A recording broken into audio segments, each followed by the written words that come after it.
It's glowing red hot. That's all it needs to ignite the fuel in, whoop, no, now, that gets extremely hot very quickly. And it hasn't been in that long. I don't like doing that with a glow plug or the glow starter. What I use is one of these. It's a little festoon bulb, as I know them as. It's a little torch bulb. That's a 1.2 volt bulb. You can get 3 volt. That's a 3 volt one. I cannot really say the camera. Never mind. That's a 3 volt. And tell the difference is, one's silver and one's gold. One's brass, one's nickel plated, whatever it is. So I'm gonna, I don't know if John can see this in the camera, but that's glowing. Ooh. That's what I use to check if that's working all right. Not a glow plug, one of them. The cheapest chips, I think it was for a packet of 10. I think it was £2.50, and that included postage. But in the UK we used to have electronic shops. We don't have them now. They've all seemed to go on. But you in the US, you may still have them, right? So that's what I use. Now, I don't like, the reason I don't like, I'm just showing John, that gets, very short time, that gets extremely hot. You can burn your fingers. Right, so, good and bad. Right, get these two. And I get this one. Yep. This one's, I don't know if them's in picture or in sight. Them 3, I'll put them that way. Right. Good and bad. All these 3, and I've got more than these 3, I like. And the reason I like them is how they're made. What do you mean by that, Bob? Well, these ones, they used to have a meter on the end. I didn't like the meter bit. So I took the meter out, binned it. It used to be in there. But what I like about these is you can take them to bits. This one you can't take the bits, but it's how it's constructed that I like it. And some you're going to say you're not going to believe it. Right now then. Nitro fuel is messy, it's horrible, gets all over the place, and it's hard, it's not hard to get rid of, but it can be complicated to clean things down and all this sort of stuff. Now all the ones I'm going to show you, there is different types, different ones, but they all run on a 1.2 volt battery, and the nickel and metal hydride ones in these are, but what the difference is the amperage. This one, I know, is a 200 milliamp. I know what's in this one, this blue one, is a 200 milliamp. But the one in here is 200 and something milliamp. It's bigger. Now, why you like, they have the advantages and they have the disadvantages. I'm trying to go not over the top, but you can understand. Now, the thing is why I like these is you can take them apart, completely apart. You can take the battery out. Here's the battery. Put it on the thing. It's the battery. That's a sub-C battery. These are all batteries. What's in here? They're called a sub-C battery, and they're all 1.2 volt. And this one is a 1.2 volt, 2,100 milliamp. Right, that's what it says on the air in the yellow. I don't know if you can see it. Why I like them is because if this gets dirty, or doesn't stop working or whatever, and there's a spring, like there is in the bottom of a torch, and in there's a positive contact, which is the positive contact for the glow plug on here. You can take this apart, it'll all unscrew. Well, let's make the liar of us now. Well, there we go. There's me.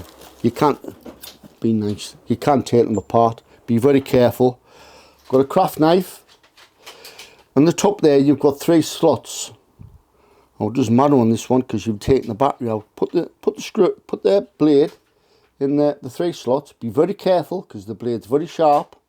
Doesn't have to be doesn't have to be a craft knife blade. It can be a roll if the roll's thin enough. And just turn it with your fingers. and it'll unscrew. Right? Unscrew it off. Right, there you go.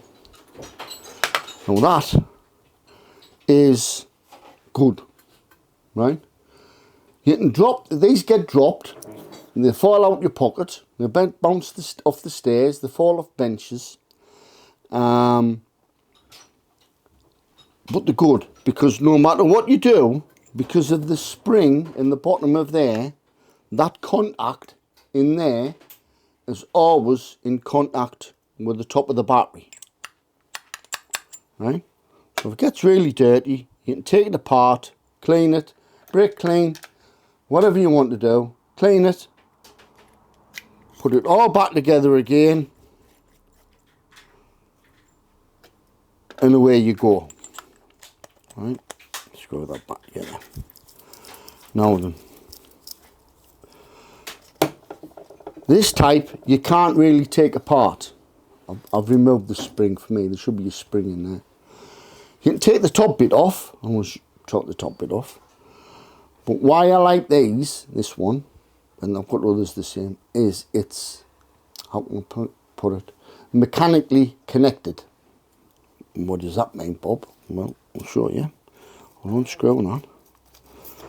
There you go. My John's camera might have picked it up. I'll bend it.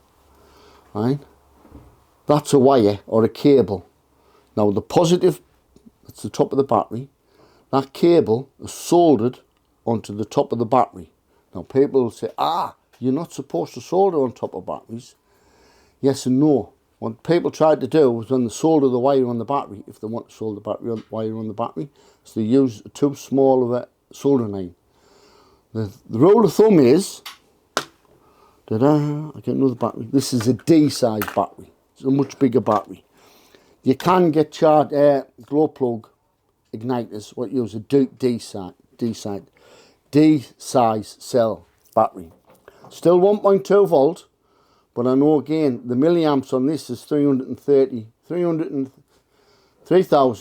milliamp, right? It's a D-size cell.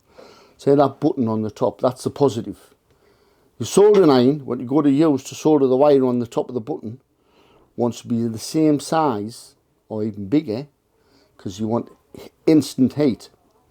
Now, some people say, you're not supposed to get these batteries hot. Well, they do get hot, they get hot with use, and this white bit on this outside, it's not paint, it's heat shrink. What do you do with heat shrink? You heat it up. How hot does the battery get when you're heating it up to put that heat shrink on? You know what I mean? So you can overheat it that way, type of thing, if you want. That's why, again, you can use your brake clean, carburetor cleaner, whatever you want to use, really. Clean that bit off. Clean the tube out, that all comes off. That comes out of there. Clean it all out. Make sure it's nice, clean. Put it back together again. Put that in there. Put that in there. I didn't bring the spring. Oh. That's a good one. I like them because the wire is physically connected. Now you got to say, but what's the difference between that one and this one and this one? Now there's two things. I've got this one here. There's two things what's a crucial part, or one thing what's a crucial part. These, you can't see it. You can't. It's hard to see. It's got a clear plastic heat shrink tubing over all of it, right? So from the bottom right to the very top, it's got a plastic heat shrink tubing. Now that heat shrink tubing's important because it helps to keep the cap of the battery connector, this bit underneath here, it helps retain the cap onto the battery. Sometimes that'll come off, or you've peeled it off, and what happens is what I'm going to show you what happens on the next one. But before we get there. The cap is this silver ring. I've purposely taken it off. This battery had that yellow type of stuff on it. That was supposed to be thin heat shrink. It turned out to be too thick. But the heat shrink is there to keep the cap of the battery in contact with, or on the battery, if you want to put it that way. Now, I hate these ones. If you look at them, that one's all right because it's mechanically fixed via the spring. So the spring's always pushing against the contact. Bear in mind, this is positive. This long bit here, that's positive. The silver bit's negative. That's always at the bottom. This bit of the battery's negative, that bit's top. Now, what happens is, as I said before, these get dropped, roll out your pocket, chucked in the kit bag, do whatever, what happens. And what happens is, that brass ferrule there becomes loose. The easy way to check is get hold of the battery, get hold of that brass ferrule, just with your fingers. You don't need vice grips, you don't need pliers or mole grips or anything daft like that, just with your fingers, and turn it in your fingers. If the brass ferrule stays still and the battery turns, then you know that's loose. You can tighten it up. The easiest way to tighten it up, if you've got a lathe, you don't grip it in the 3-jaw chuck. You put that bit in the chuck, but just loosely, and you get a bit of wood, and you put the bit of wood in between your tailstock and the end of the battery, and you use your tailstock as a press to press it up, so it's a good tight fit. Good. Back to square one again. I don't like them. I prefer, they must make these for cheapness, because I prefer the soldered wire. Right, now then. The one I don't like, again, this one in here is exactly the same. Right? But this one's got a problem. And you guess what the problem is? I'll scroll back together again. Right. Now, hopefully, again, there's a camera involved, so chances are it'll not work. Right, so I'll go next to John's microphone.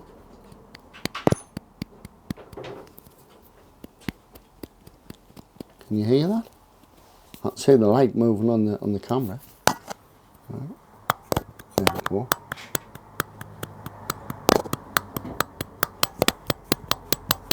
There we are. What's that in there is this cap. It's the same as that. That cap there, that silver bit, is underneath that bit of heat shrink. It's become loose. So, if I get my bulb, put my bulb in there, right, and say it's on. Ooh, magic light. Ooh, might be hard, but it's on. Now, there, off, off, on, off, on, off, on, off. Oh, again, it's a bit fiddly because I'm working the camera, not on my own side. I'm not looking at it. A bit fiddly. Off, on, off, off, on, off, on, off, on. Now imagine that's your glow plug, which you're trying to ignite your engine with. So there, it's working. It's working absolutely fine.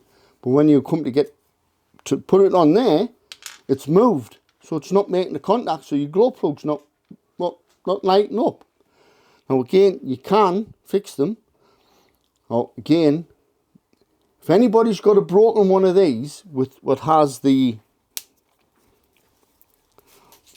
or it doesn't work, or it won't charge, it's got that type of configuration, send it to John and we'll do a video on how to take one of these apart to repair so it works again. Now, to show you what I mean by it, look, don't do this, but I'll do this. I've marked, try and get it in line, right, I've marked the battery, got a line on the battery, I've got a line on the brass ferrule, and I've got a white line on the insulator up here. Can you see that? I don't know if you can. But I've got a pair of special pliers here. They're meant for shock absorbers on your model cars to take them a bit. They're made of aluminium. I can do it, but be careful if you're going to do it, because if you damage it, you damage it. Right now, right, get that. I don't know if you can see the line. No, not excess pressure, but I've got all of it. and I've turned the battery round. Round and round and round and round, round and round and round. Magic roundabout. Ooh, ooh.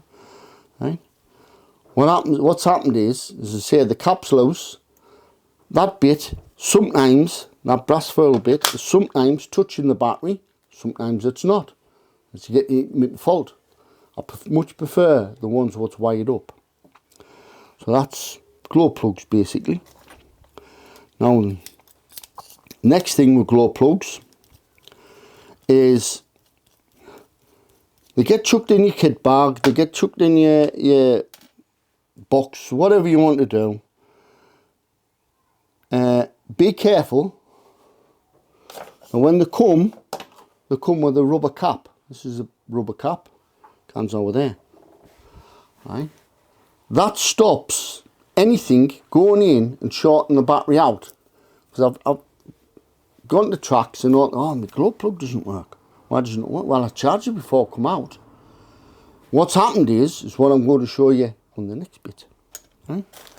Now this is, I don't like this type of thing, right? Well, it's me.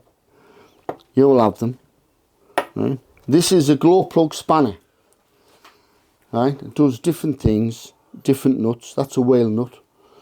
It's a glow plug caddy, but I don't like it because it's open. The hole goes all the way through, so any muck or dirt goes in there, because that's a nut as well. You can put it, tighten the nut up.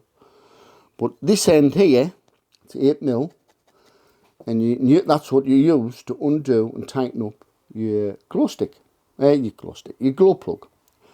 Now, I don't know if John wants to get in and zoom in, but if you have a look on the inside of there, you can see there's a nut wedged in that hole. Now, you imagine if that was your glow stick, that nut got wedged in, it's going to make your glow stick go flat, because it's flattened it. Now, that's been in my bag, but if I knock it out, it's not coming out. Now imagine that's gone in there, shorted your battery out. And, oh, I've got to go back home, couldn't I? Right? So there's not a magnet, there's no magnet. In fact, there's not one in. I couldn't believe it. There's two in. And I'll tell you why it won't come out. Because there's a magnet in there. Right? Whoever made this, they put a little magnet inside that. So I don't know if that's common on all of them. I don't know. It's the first time I've come across that. But that's been rolling around in your kit bag, and because it's got a magnet in, it's stuck in there. Right? Never mind. That's why there's one of them in there, or maybe it's two. But imagine if that was your glow stick, it will flatten it. Right, now then.